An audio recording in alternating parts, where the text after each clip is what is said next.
ใช้โมชื่อเจ้าเนี่ย หมอซื้อไฟนี้ไฟซ้ายนะ โมชื่อเจ้าเด็กก่อน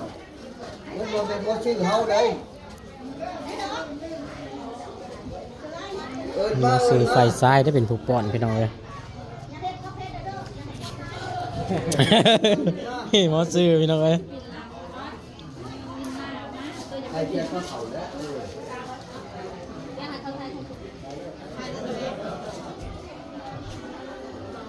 ไปถามว่าใครมีล่าลายตัว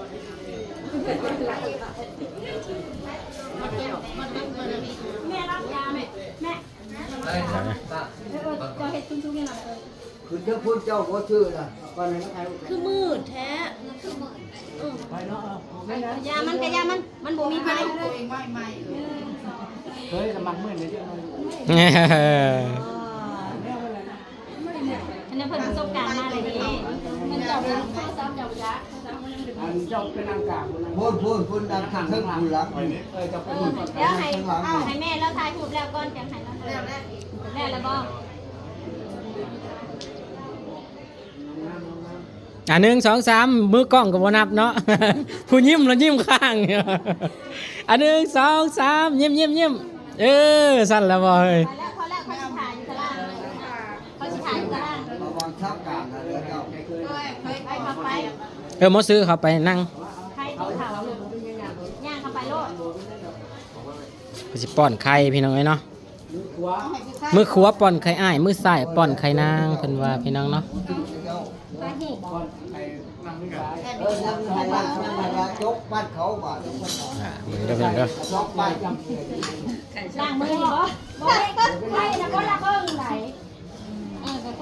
ใครนะก็ละเบิ่งไหนเบิ่งได้ใครไหนอย่าไปให้มันได้ซัก พ่อ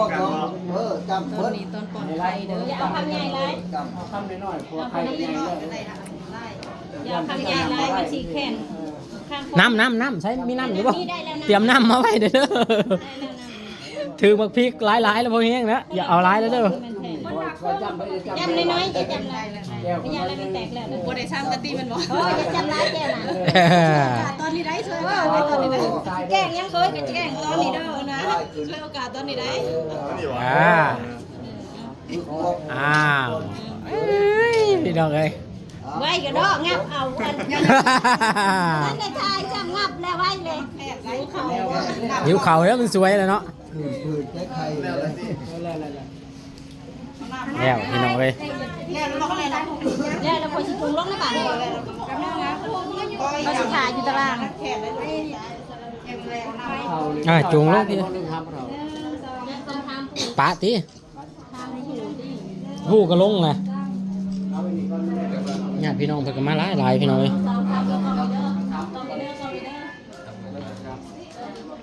ยถามเพิ่นมึงด้วยลุงเฮาก็บ่จักเลยจุงลงพี่จุงลงเกิดจุงลงตัวเดียวเนี่ยใส่แล้วสวยพี่น้องเอ้ยมีใส่ซอยจุงลงไปพี่น้องเอ้ยเนาะคอยเด้อลูกคอยเด้อคอยเด้อคอยเด้อ คุณบางคนเคยจังลูกเป็นยังไงทันได้โอ้ยกินเห็นเบิร์ดเด้ออย่าร้อยอย่าหลักคายเลยยำเป็นเบิร์ดได้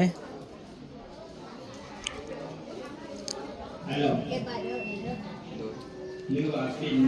ป่าลำโพงสีเสียงไปยังหน่อย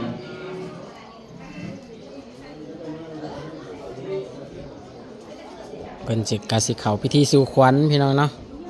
แล้วก็ผูกแขนปอนไข่แล้วพี่น้องเอ้ยเป็นกาสิสู่ขวัญข้างล่าง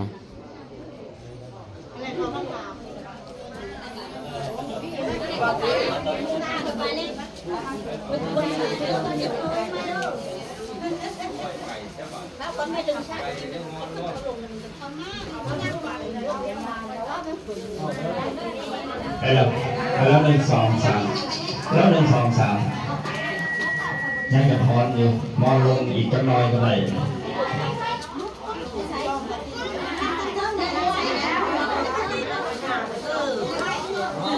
พูด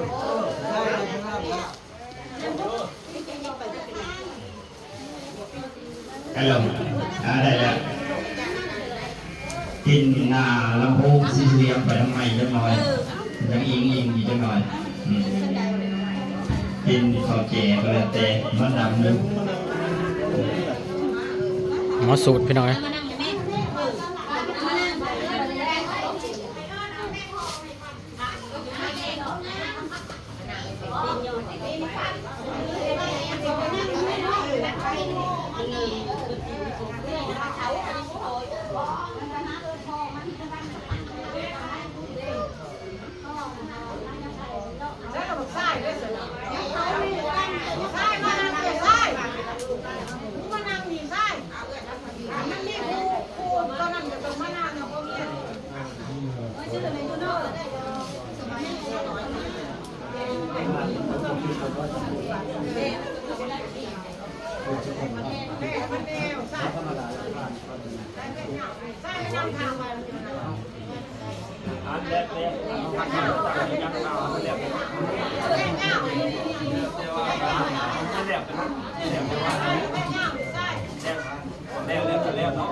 ฮัลโหลเอาสัตว์นี้ขออนุญาตเนาะทางนายการจะตั้งบ้านสัตว์และขออนุญาตทางรถบรรทุกใบสู่ขอระวังเจ้าบ่าวและเจ้าสาวเนาะเพราะฉะนั้นขอความสำรวจหน่อยเด้อ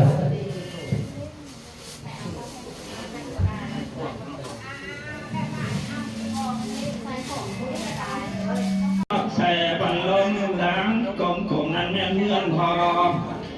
เคยสานต่อหลังไงหลังสู่นั่นแม่เพื่อนลุงและเงินผ้าหลังนักกวงดำใส่เพียงนางลายรวมกลมปันลมหดหน้าแป้นพื้นหักพุ่งกับเรื่องดินขอมีหอเย็นหลังสูงห้องหักพุ่งมาเขียนหิงอาสนัยไอ้ในเมืองโลกน้ำก็แก้วหลังนั้นขอให้แล้วแก่ลูกทั้งสองให้เจ้าหน้าปืนปองกินน้ำยาให้อยู่ได้ เป็นกำลังสู่ขวัญพี่น้องเนาะสู่ขวัญพี่น้องเลยเราสาวเจ้าทรงเงินได้จิตฟ้าเจ้าทรงเงินยาเถินเจ้าบุญกวนสู่ให้มีลูกชายได้ผู้ประเสริฐให้เจ้าได้ลูกแก้วเกิดห่วงอุทธรให้เจ้าพันอย่าได้นอนหลับหลายตื่นสวยพิธีให้เจ้าจีบปากไว้ประสงค์แต่งงานนายเจ้ามีผัวให้เจ้าดิ่งใจเก่าเราให้น้อยให้เจ้าใหญ่ไพ่เราให้ใหญ่ให้เจ้าใหญ่ขุนมือพุ่งคุณของเจ้านางแก้วบอกเก้าแล้วสั่งเตือนแทนพรเป็นคำสอนพระอินทร์สังโลกเจ้ามีโสแล้วให้คอยเลี้ยงเอาว่าเยี่ยควรเลยควรผัวให้เจ้าว่าสมเมียนี่นำ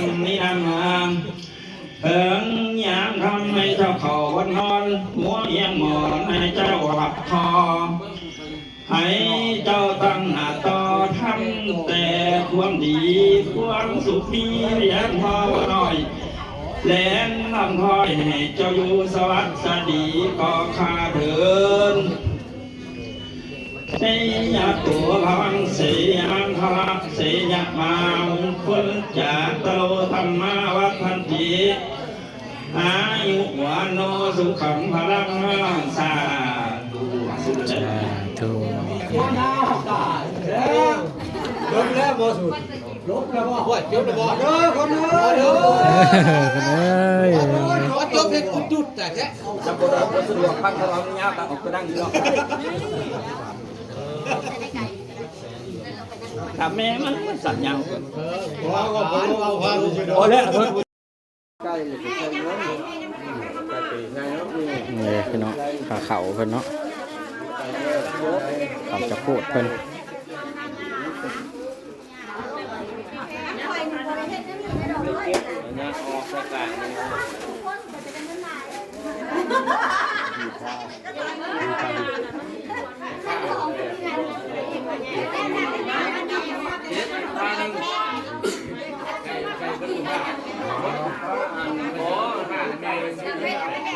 ตัวบุญใช่มันใช่เงินต่างที่มันมีเบิร์ด 7 พาผู้ได้พี่น้องพาเขาเพิ่นพาเขาจะโพด เอาเงินต่างมาใช้ 7 พาเพลงขึ้นเลยได้พี่น้องเนาะไว้สำหรับก่อนพี่น้องเนาะเพลงขึ้นมาแล้ว